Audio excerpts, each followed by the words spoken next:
The phone rang at 7:23 a.m. on a Tuesday morning that would change everything, and Marcus Sullivan almost didn't answer, until he heard the voice that made his hands tremble. "Mr. Sullivan, this is Vincent Blackwood. I'm standing outside your shop right now with some people who want to meet you. What you've done with that Ferrari V12 engine has changed everything." Through his grimy garage window, Marcus could see 3 black SUVs and men in expensive suits, all because 2 weeks ago he'd accepted an impossible $50,000 bet from a stranger named Ryan Mitchell to repair a 1973 Ferrari Daytona engine that 7 different mechanics had declared completely unfixable.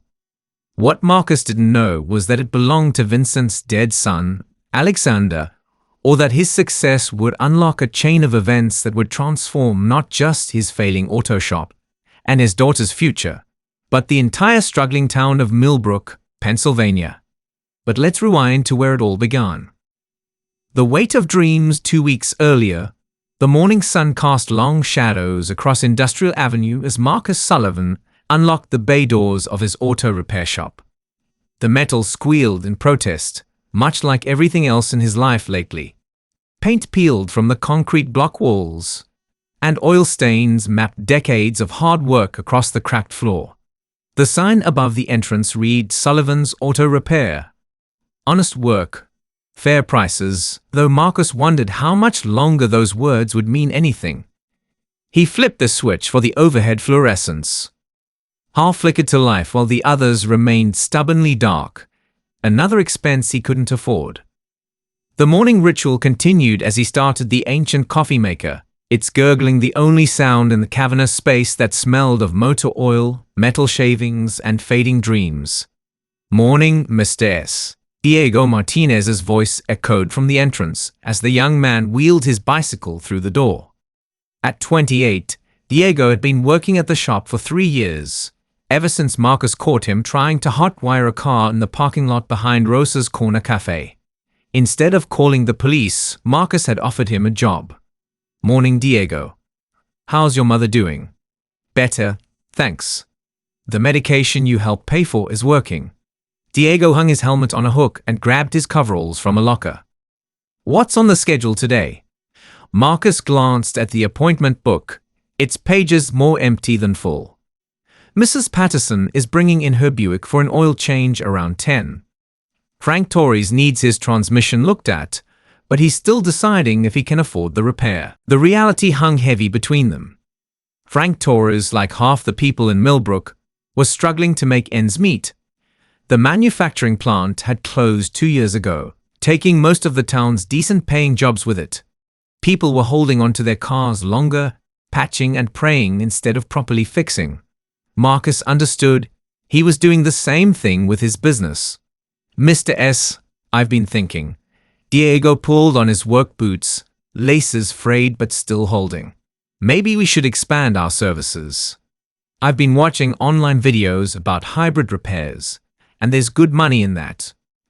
"With what capital, Diego? We can barely keep the lights on."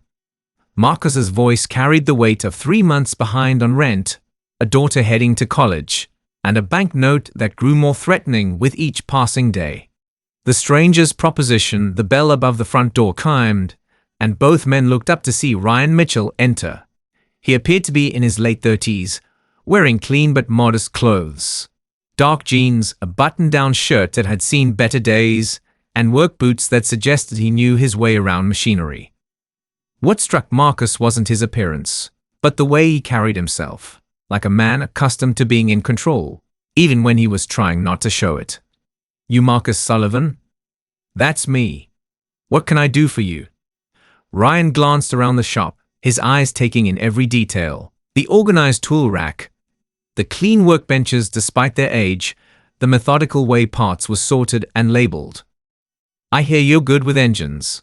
Been working on them for 27 years. What's the problem?" "It's not exactly a problem. More like a proposition."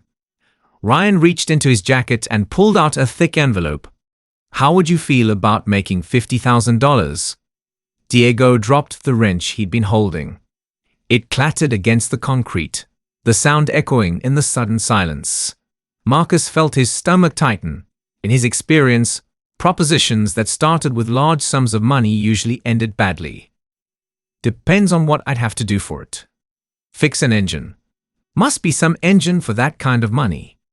Ryan smiled, but it didn't reach his eyes.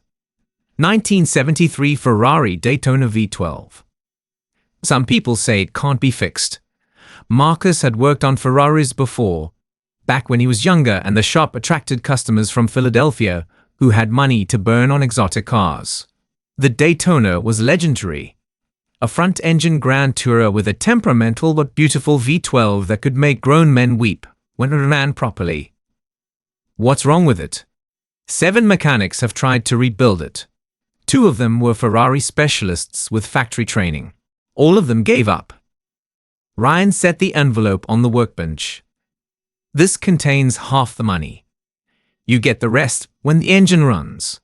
And if I can't fix it, then you keep the $25,000 for trying. Diego stepped closer, his eyes wide. $25,000 was more than they made in 6 good months. $50,000 would save the shop, pay off the bank, and give Emma the college fund she deserved. What's the catch? Marcus asked. In his experience, deals that seemed too good to be true usually were. No catch. Just a time limit. 2 weeks. 2 weeks to rebuild a Ferrari V12 that 7 other mechanics couldn't fix. That's right. Marcus studied Ryan's face, looking for tells. The man's expression remained neutral, professional, but there was something else there. Desperation, maybe, or grief. Whatever was driving this offer ran deeper than money. The hook that would change everything was about to be set. Where's the engine? I'll have it delivered this afternoon, along with all the documentation from the previous attempts. Documentation. Work orders, parts lists, diagnostic reports. Everything the other mechanics tried. That were unusual. Most people didn't keep detailed records of failed repairs, especially not failures that cost them money. Someone wanted this engine fixed badly enough to create a paper trail of everything that hadn't worked. I need to know more about the car's history. Accident damage, modifications, anything that might affect the rebuild. Ryan nodded approvingly. Smart questions. The car was in an accident 3 years ago. Single vehicle, driver error. The impact damaged the engine mounts and cracked the block, but it's all repairable damage. The engine ran before the accident. Ran well, actually. Driver make it. Ryan's jaw tightened almost imperceptibly. No, I'm sorry to say he didn't. The silence stretched between them, heavy with implications. This wasn't just about fixing an engine. This was about something deeper, more personal. Marcus had seen it before in customers who brought in cars that belonged to people they'd lost. Sometimes fixing the machine was the only way to heal the heart. Mr. S. Diego's voice was barely above a whisper, $25,000 just for trying. Marcus picked up the envelope. It was thick, substantial, real money for real work. But taking it would mean committing to something that had already defeated 7 other mechanics, including experts. Why me? Marcus asked. If Ferrari specialists couldn't do it, what makes you think I can? Because you're not a specialist. You're a mechanic. Ryan's voice carried respect, not condescension. The specialists know what should work according to the manual. You know what actually works in the real world. It was a distinction Marcus understood. Factory training taught you to replace parts by the book. Years of experience taught you to find creative solutions when the book was wrong. I'll need to see the engine before I decide. Fair enough. It'll be here by 3 o'clock. Ryan headed toward the door, then paused. Marcus, the people who owned this engine, they're good people. They've been carrying this weight for 3 years. If you can lift it, you'll be doing more than fixing a machine. The revelation after Ryan left, Diego stood staring at the envelope like it might disappear if he looked away. Mr. S., we have to take this job. It's not that simple, Diego. If 7 mechanics couldn't do it, there's probably a good reason.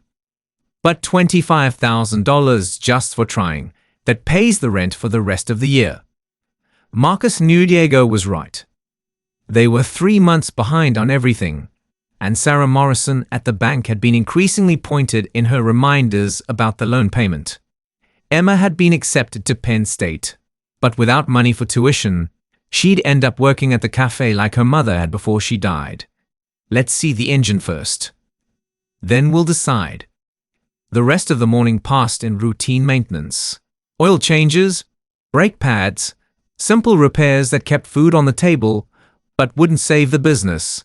At 2:45, a flatbed truck turned onto Industrial Avenue, carrying what looked like a small crane and several wooden crates. The driver was a professional hauler who clearly transported expensive cargo regularly. He handled the crates with practiced care, using the crane to lower them into the shop bay.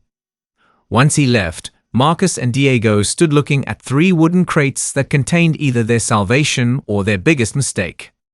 "Well," Marcus said, reaching for his crowbar, "let's see what $50,000 looks like." The engine's dark secret, the first crate, revealed the Ferrari's V12 block, and Marcus immediately understood why 7 mechanics had walked away. The aluminum casting was cracked along 3 separate stress lines, spider webbing from the cylinder head mounting points down toward the crankcase.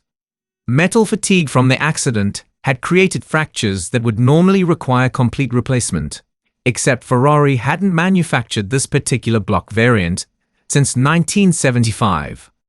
"Holy hell," Diego whispered, running his fingers along the damaged surface. "How do you even begin to fix this?" Marcus knelt beside the engine, his trained eye following the crack patterns. "You don't fix it the way the manual tells you to. You fix it the way physics demands." He pointed to where the cracks intersected. "See how they radiate. This wasn't just impact damage. The engine was already stressed before the accident." The second crate contained the cylinder heads, intake manifold, and a collection of internal components that told a story of failed attempts. Some parts were clearly new, replacement pistons still in their packaging, a rebuilt crankshaft with machine marks indicating recent work. Others showed the scars of multiple rebuilds, bolt holes that had been helicoiled, surfaces that had been machined and remachined. "Look at this." Diego held up a connecting rod. "Someone tried to balance these by hand grinding. That's why the engine vibrated itself apart." The third crate held the real treasure, 3 ring binders filled with documentation. Marcus opened the first one to find detailed photographs, diagnostic reports, and handwritten notes from each mechanic who had attempted the rebuild. The Ferrari specialists had focused on returning everything to factory specifications, replacing parts that met tolerances but ignoring the fundamental stress issues. The independent mechanics had tried various shortcuts, none addressing the root cause. "They all made the same mistake," Marcus said, flipping through the reports. "They treated the symptoms instead of the disease." The weight of truth, the bell chimed as Walter Romano entered the shop. At 62, Walter had taught Marcus most of what he knew about engines during Marcus's early years at Romano's import service. Arthritis had forced Walter into semi-retirement, but he still consulted on difficult jobs and remained the closest thing to a father figure Marcus had after his own dad died. "Heard you got something interesting in here." Walter's weathered hands were already reaching for the engine block. "Ryan Mitchell told me you might need some advice." "You know Ryan? We've met.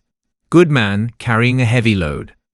Walter examined the cracks with the same methodical approach he'd taught Marcus decades ago.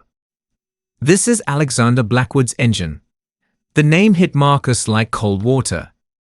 Blackwood, as in Blackwood Industries, the company that had bought and closed the manufacturing plant. The same Blackwood family that half the town blamed for Milbrook's economic collapse. "Vincent Blackwood's son," Walter continued, his voice carrying the sadness of someone who'd watched a young man make a fatal mistake. "His boy Alexander.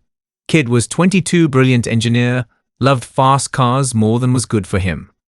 Walter's weathered finger traced the stress fractures. This engine was his project. Spent 2 years modifying it. Custom cam, balanced internals, electronic fuel injection adapted from a newer model. That explains the stress fractures, Marcus said. He was pushing more power than the block was designed to handle. 350 horsepower from an engine built for 260. Alexander was good, but he was young. Thought he could engineer his way around the laws of physics. Diego looked between the two older men. So the accident. Speed, Walter said simply. Kid took a curve on Route 30 at 90 in a car built for 70. Probably never felt a thing. The shop fell quiet except for the tick of cooling metal and the distant hum of traffic on Industrial Avenue. Marcus studied the documentation again, understanding now why Ryan had been so specific about the 2-week deadline, why the money was so important, and why 7 mechanics had failed. They weren't just trying to fix an engine, Marcus said. They were trying to fix a tragedy. And you can't do that, Walter agreed. But you might be able to build something better than what came before. A daughter's dreams, the front door opened again, and Emma Sullivan walked in carrying 2 cups of coffee from Rosa's cafe. At 16, she was already showing the mechanical intuition that ran in the Sullivan family, though she planned to study engineering rather than follow her father into the repair business. Thought you might need caffeine, she handed Marcus 1 cup and offered the other to Diego. Dad, Mrs. Morrison from the bank called. She wants to see you tomorrow morning. Marcus's stomach tightened. Sarah Morrison only called for meetings when the news was bad. What time? 9. She said to bring your loan documents. The weight of the Ferrari project suddenly felt heavier.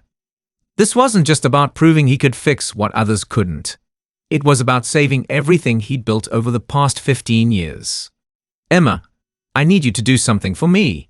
Call Professor Hayes at the community college and ask if she's still teaching that materials engineering course.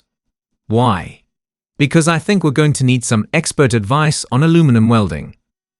Walter raised an eyebrow. You thinking about welding those cracks? Not welding, rebuilding. If we're going to fix this engine properly, we need to address Alexander's modifications while solving the structural problems he created. The impossible plan. Over the next hour, Marcus and Walter developed a plan that would have horrified the Ferrari specialists, but made perfect sense to mechanics who'd spent decades making the impossible work. Instead of trying to return the engine to factory specifications, they would embrace Alexander's vision by correcting his mistakes. First thing, Marcus said, sketching on a notepad, we need to relieve the stress concentrations. These cracks follow the cylinder bore center lines because that's where the combustion pressure peaks. So we machine relief channels. Walter nodded. Redirect the forces to stronger areas of the casting. Then we use the cracks themselves as expansion joints. Fill them with a material that can flex without breaking. That's not standard practice, Diego said. Standard practice already failed 7 times, Marcus replied. We're going to do something different. By 4 o'clock, they had a preliminary plan and a parts list that would cost $18,000. Money Marcus didn't have, but would need to invest to earn the remaining $25,000. It was a gamble that could save his business or destroy it completely. I need to make some calls, Marcus said. Walter, can you stay with the engine? I don't want it left alone. Planning to sleep with it too, if I have to. Building an alliance, the next few hours blurred together as Marcus worked the phone, calling suppliers, former customers, and anyone who might extend credit for parts. The Ferrari community was small and specialized, but Marcus's reputation for honest work had earned him connections that proved valuable now. Mike Sullivan at Philadelphia Motorsports agreed to sell him pistons at cost. Professor Patricia Hayes from the community college offered access to their metallurgy lab for stress analysis. Even Frank Torres, whose transmission repair had been postponed, volunteered to help with labor in exchange for learning advanced engine work. By closing time, Marcus had commitments for most of the needed parts and enough volunteer help to attempt the impossible. The financial risk was still enormous, but the plan was becoming real. You sure about this, Mr. S? Diego asked as they locked up the shop. If this doesn't work, we'll be broke doing something incredible instead of broke doing nothing. Marcus looked back at the Ferrari engine, now covered with a tarp, but somehow still commanding the space. Besides, I think Alexander Blackwood deserves to have his vision completed properly. As they walked to their vehicles, Walter lingered behind. Marcus, there's something else you should know about Ryan Mitchell. What's that? He's not just some middleman. He worked for Vincent Blackwood for 12 years, right up until Alexander died. Used to be the kid's racing mechanic. So this is personal for him too. More than personal. Ryan blames himself for not stopping Alexander from pushing that engine so hard. He's been carrying that guilt for 3 years, same as Vincent. Marcus understood now why Ryan had seemed so desperate beneath his professional exterior. This wasn't just about fixing an engine. It was about 3 people trying to find peace after a tragedy that had torn their lives apart. The bank's ultimatum, the meeting with Sarah Morrison, went exactly as Marcus expected. Badly. She sat across from him in the bank's sterile conference room. Loan documents spread between them like evidence in a trial where the verdict was already decided. Marcus, I've known you since high school. I don't want to do this, but the board is pressuring me. Her voice carried genuine regret. You're 4 months behind on the business loan, 3 months on the property mortgage. The numbers don't lie. I've got a job that'll bring in $50,000 within 2 weeks. Sarah leaned back in her chair. Marcus, you've been saying next month for 6 months. I need something concrete. Marcus reached into his jacket and pulled out Ryan's envelope, still thick with $25,000 in cash. Sarah's eyes widened as he opened it on the table. This is the down payment. I get the rest when I complete the job. What kind of job pays $50,000 in Milbrook? The kind that nobody else can do. Sarah studied the money, clearly calculating. This covers your immediate arrears. But what about next month and the month after that? If I pull this off, word will spread. People will know that Sullivan's Auto Repair can handle the impossible jobs. And if you don't, Marcus met her eyes. Then you'll have your money anyway, and I'll figure out something else. 30 minutes later, Marcus walked out of First National with his loans current and a 90-day extension. It wasn't salvation, but it was breathing room. The real pressure now came from the ticking clock minus 12 days to complete what 7 mechanics couldn't do. The community rallies back at the shop. He found Diego and Frank Torres carefully disassembling the Ferrari's cylinder heads while Walter supervised. The same work area had been transformed overnight into something resembling a surgical suite, with bright work lights and clean white tarps covering every surface. How'd it go with the bank? Diego asked without looking up from the delicate valve train components. We're current for now. Frank whistled softly. Must be some job to make Sarah Morrison smile. She didn't exactly smile. More like a reprieve from execution. Professor Patricia Hayes arrived at 10 o'clock with equipment that belonged in a laboratory, not an auto shop. The portable ultrasonic scanner could detect flaws in metal invisible to the human eye, while her stress analysis software would help predict how modifications would affect the engine's durability. This is fascinating, she said, running the scanner along the cracked cylinder block. The fracture patterns tell a complete story about the forces that destroyed this engine. On her laptop screen, colored stress maps showed how combustion pressure had concentrated at weak points in the casting. Alexander's modifications had increased power, but the additional stress had exceeded the aluminum's fatigue limit. Here's the problem. Professor Hayes pointed to areas of red on the stress map. These bolt bosses were designed for the original power output.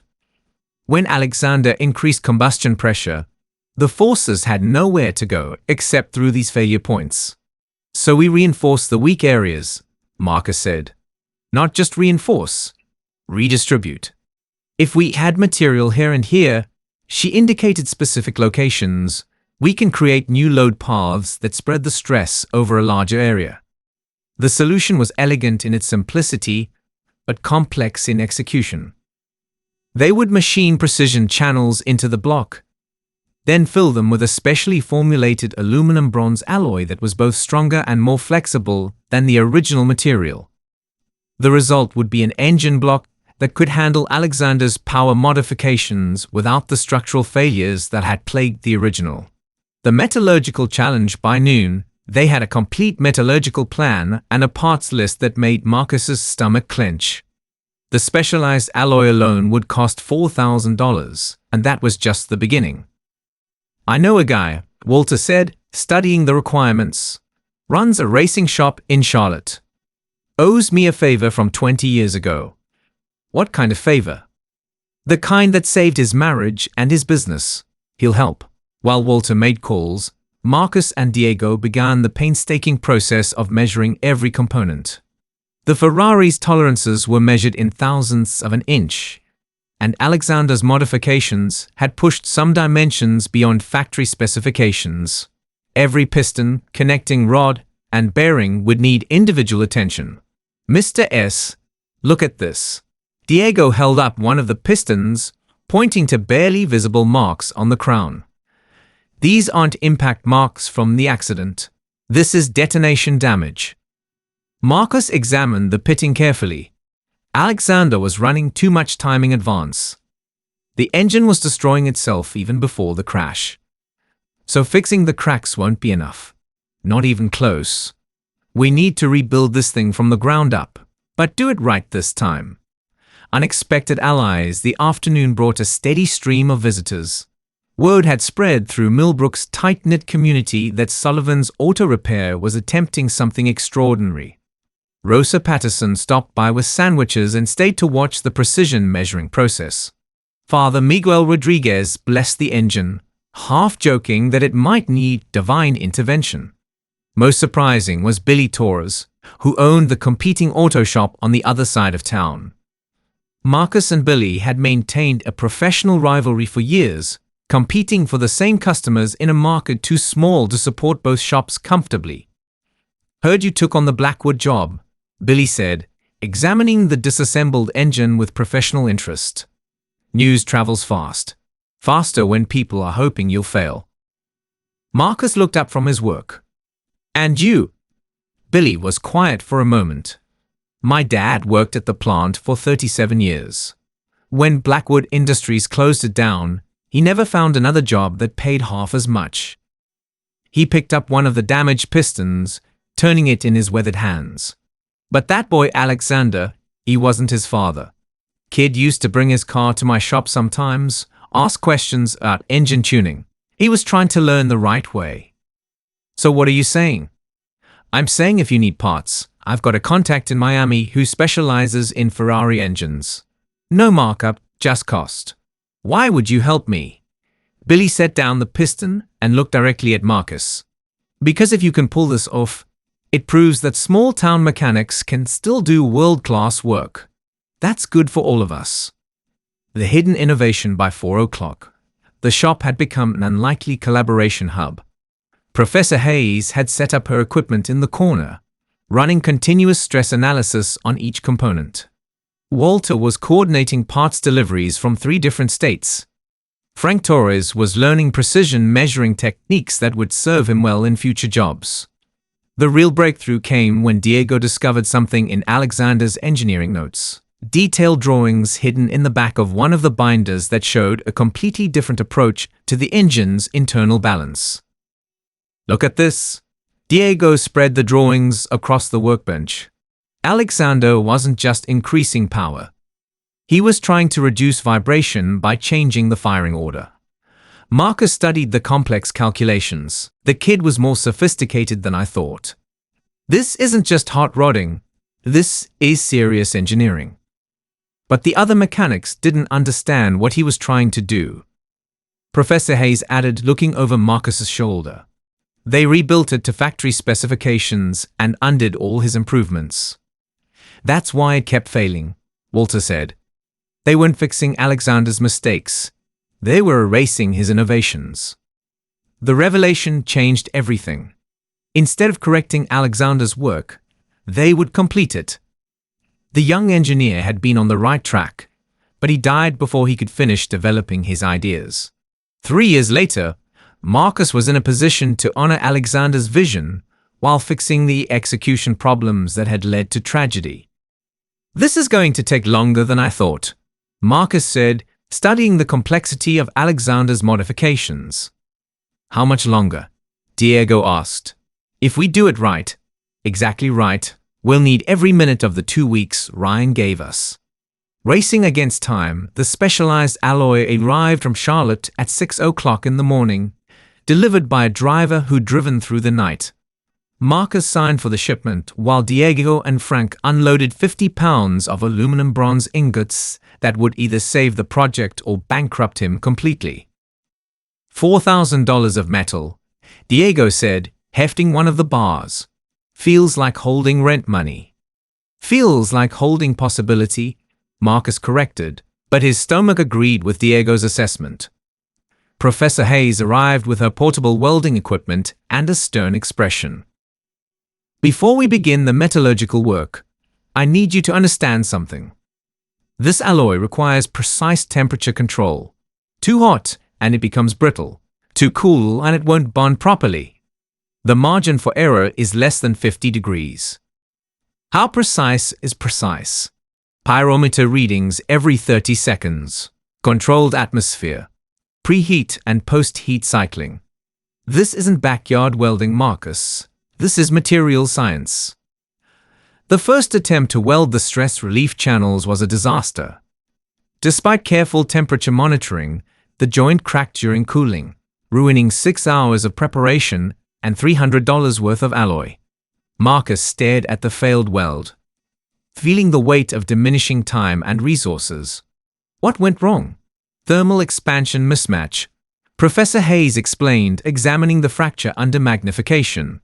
The alloy expanded faster than the aluminum block during heating. "So we're stuck?" "No, we're learning. This is why prototypes exist."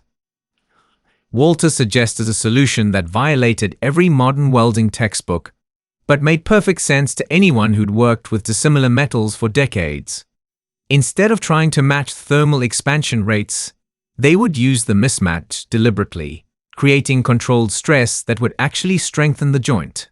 "It's counterintuitive," Walter explained, sketching on a napkin from Rosa's cafe. "But if we pre-stress the alloy in the opposite direction, the thermal expansion will bring it into perfect tension when the engine reaches operating temperature." "That's either brilliant or insane," Professor Hayes said. "Sometimes there's no difference," Marcus replied. The perfect weld, the second attempt, took 14 hours, working in shifts. They preheated the engine block to exactly 847 degrees Fahrenheit, applied the alloy in multiple thin layers, then controlled the cooling cycle with thermal blankets and careful timing. When the final weld cooled, ultrasonic testing revealed a joint stronger than the original casting. "Sweet Mary and Joseph," Walter whispered, studying the test results. "We actually did it." The victory was short-lived. While the stress relief channels were perfect, the cylinder bore measurements revealed another problem. Alexander's modifications had included oversized pistons that required machining the bores beyond standard dimensions. Previous mechanics had tried to correct this by installing sleeve inserts, but the sleeves had shifted during the accident, creating uneven compression ratios. "We need to remove all the sleeves and start over," Marcus said, measuring the bore distortion. "But that means machining the block to the next oversize, which pistons aren't available for," Diego added, consulting their parts catalogs. "Then we make them," Frank said. Frank looked up from cleaning valve springs. "Make pistons. From scratch. It's been done before," Walter said. "During the war, we made everything from scratch. No reason we can't do it now." Manufacturing miracles. The piston manufacturing project required resources Marcus didn't have and expertise that pushed everyone to their limits. Professor Hayes contacted her colleague at Penn State who specialized in precision machining. Billy Torres provided access to his shop's CNC mill during off hours. Father Miguel convinced the church board to loan the money for raw aluminum stock, calling it an investment in community pride. This town is betting on you, Rosa Patterson said, delivering coffee and sandwiches to the increasingly cluttered shop. Half the people at the cafe have ever seen a Ferrari engine, but they're following this project like it's the playoffs. No pressure, Marcus muttered, but he was touched by the support. The piston machining began on day 8 of the 2-week deadline. Working from Alexander's original specifications, modified for the new bore dimensions, they turned raw aluminum into precision components on equipment borrowed from 3 different shops. Each piston required 16 hours of machine work, and they needed 12 pistons to account for potential failures. The first piston came off the mill looking perfect, but failed dimensional inspection by 0.000 of an inch, a microscopic error that would cause catastrophic engine failure. The second piston was dimensionally perfect, but developed hairline cracks during stress testing. The third piston met all specifications and passed every test. 9 more to go, Diego said, studying the work schedule. 48 hours left, and we need 16 hours per piston. Then we work in shifts around the clock, Marcus said. I'll take midnight to 8. Walter, can you handle 8 to 4? These old bones can handle whatever they need to handle. Professor Hayes volunteered for the 4 to midnight shift, despite having classes to teach at the community college. My students can wait. This is more important than theoretical metallurgy. Community in crisis, the shop transformed into a 24-hour operation. Neighbors brought food at all hours. Diego's mother sent homemade soup. Father Miguel stopped by at midnight to check on progress and stayed until dawn, learning to operate the ultrasonic testing equipment. On day 10, disaster struck again. A power surge from a thunderstorm damaged the CNC mill's control computer, threatening to end the project with 2 pistons still unfinished. Billy Torres drove to Philadelphia in the rain to borrow replacement parts from a contact at a racing shop, returning at 3 o'clock in the morning with components that weren't quite compatible but could be modified to work. Why? Marcus asked as Billy crawled under the machine to install the replacement controller. You're losing sleep and money to help a competitor. Because 37 years ago, my dad helped build this town's prosperity, Billy said without stopping his work. When the plant closed, part of this town died with it. But if you can make this Ferrari sing, maybe we prove that Milbrook still builds things that matter.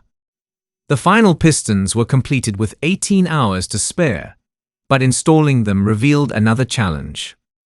Alexander's connecting rods had been lightened and balanced, but the balancing was incomplete. Each rod had a different weight, creating vibrations that would tear the engine apart at high RPM. He ran out of time, Walter said, weighing each connecting rod on a precision scale. Probably died before he could finish the balance work. So we finish it for him. The final sprint, the connecting rod balancing, required equipment the shop didn't have. A specialized machine that could remove material in precise amounts from specific locations. The nearest shop with the right equipment was in Baltimore, Maryland, a 4-hour drive each way. With 16 hours remaining until Ryan's deadline, Diego volunteered to make the drive. I'll leave now, get there when they open, wait for the work to be done, and drive straight back. That's cutting it close. Everything about this project has been cutting it close. While Diego raced toward Baltimore with a box of connecting rods, Marcus and the team began final assembly of the engine components they could install without the rods. The cylinder heads went on with new gaskets, talked to Alexander's specifications rather than factory settings. The cam timing was set according to Alexander's notes, which called for more aggressive overlap than Ferrari had originally designed.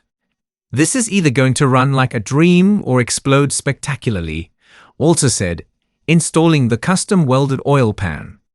Alexander's notes are pretty detailed, Professor Hayes said, double-checking the valve timing. He knew what he was doing theoretically. The execution was just incomplete. Father Miguel had remained at the shop all night, partly to help, but mostly to witness what he called a resurrection of dreams. As dawn broke on the final day, He led an impromptu prayer circle that included Marcus, Walter, Professor Hayes, Frank Rosa, and 6 other neighbors who'd been following the project. If you enjoyed this story, don't forget to hit the subscribe button and become a part of our Everyday Life Stories community. Where are you watching from? Drop a comment below. We love hearing from our amazing viewers around the world. Coming up next, we have 2 more incredible stories that will absolutely blow your mind. Click to watch the next episode and discover how ordinary people achieve extraordinary things when they refuse to give up on their dreams.